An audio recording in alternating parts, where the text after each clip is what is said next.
नमस्कार, तुसें सारें दा मेरे चैनल डुगर दी धरती उपर स्वागत है। आऊँ है विजय कुमार भारती ते मैं अज लेइयै आया अपनी एक नवी कविता। उम्मीद है तुसें गी पसंद आओ। जेकर पसंद आओ तो लाइक शेयर ते कमेंट जरूर करियो। लियो पेश है मेरी ये नवी कविता। शैल पहाड़ ते गरां ठंडी रुखें दी छां, कुतै नाड़ू कुतै बां पानी बगन थां थां। जाई बोलियां रा ओ ठंडा पानी पींदे न, शैल जीना तां पहाड़ी लोक जींदे न, शैल जीना तां पहाड़ी लोक जींदे न। नी कुतै रौला रप्पा नी पवै तूं तप्पा, नी भीड़ कुतै ए इरख इंदा सच्चा।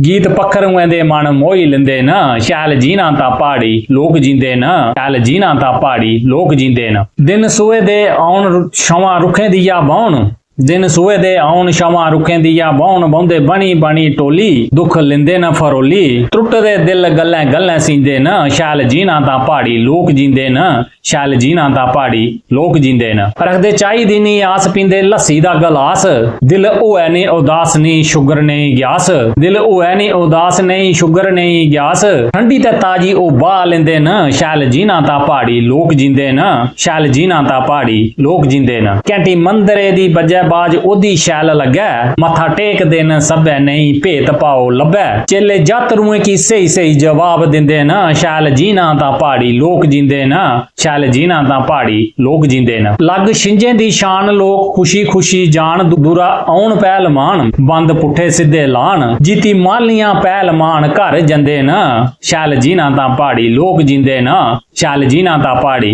लोक जींदे न। निक्की निक्की लग्गै लो बिंद बिंद फुल्लें कश खड़ो, चलै मन मोनी खुशबो मन मोही लिंदी ओ। सर रुखें दे गासै कन्नै छोंदे न, शैल जीना तां पहाड़ी लोक जींदे न, शैल जीना तां पहाड़ी लोक जींदे न। चार चबक्खी सैलो सैल बन्ने बीड़ां कन्नै गैल, खुंबे बीड़ां कन्नै गैल। वाह ठंडी चलै शैल नेईं कुसै दे मन च मैल, दिल माह्नुआं दा साफ ते किट्ठे रौंह्दे न, शैल जीना तां पहाड़ी लोक जींदे न, शैल जीना तां पहाड़ी लोक जींदे न। बूटे थां थां ला दे शैल पुन्न न कमा दे, बूटे थां थां ला दे शैल पुन्न न कमा दे।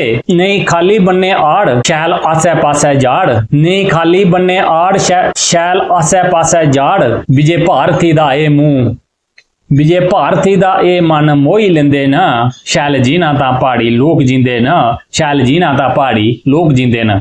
ते जेकर तुसीं कविता शैल लग्गे लाइक शेयर ते कमेंट जरूर करियो। ते मेरे चैनल डुगर दी धरती गी भी सबसक्राइब करो ते घंटी दे बटन दबाना नहीं भुल्लियो। जय हिंद, जय डुगर, जय मां डुगर।